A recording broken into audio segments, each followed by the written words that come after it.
আসসালামু আলাইকুম এভরিওয়ান, সবাই কেমন আছেন? আলহামদুলিল্লাহ আমরাও ভালো আছি। তো চলে আসলাম আপনাদের সামনে আরও একটি ভিডিও নিয়ে।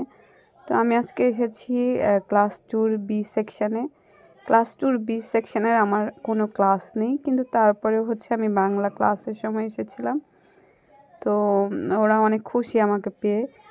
তো আমি ওদের সাথে একটু ভিডিও করছিলাম পড়াটা দিয়ে, কারণ আজকে পড়ানো নাই তেমন। আমাদের কালকে ক্লাস পার্টি, আর আজকে 2025 সালের শেষ ক্লাস।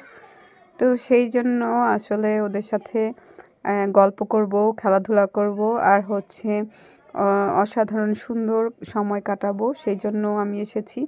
তো এইদিকে ওদের সাথে কথা বলছিলাম আর ভিডিও করছিলাম। ওরাও আমার ভিডিও করাটাকে খুবই এনজয় করছিল। ওরাও খুব এক্সাইটেড ছিল যে আমি ওদের সাথে আজকে খেলাধুলা করব, সেই জন্য। তো অসাধারণ একটা সুন্দর সময় কেটেছে আমার ওদের সাথে। ক্লাস টুর বাচ্চাগুলো খুবই ভালো, মাশাল্লাহ। তো ওরা বেশি দুষ্টুমি করে না, অন্য অন্য ক্লাসের বাচ্চারা যেরকম দুষ্টুমি করে। তো এইদিকে ভিডিও করছিলাম, তো সেই জন্য ওরা একটু এনজয় করছিল বন্ধুরা। তো দেখতেই পাচ্ছেন প্রত্যেকটা বাচ্চাই এখানে কিউট একদম, মাশাল্লাহ। আমার ভিডিওটি কেমন লাগলো জানাবেন। আল্লাহ হাফেজ।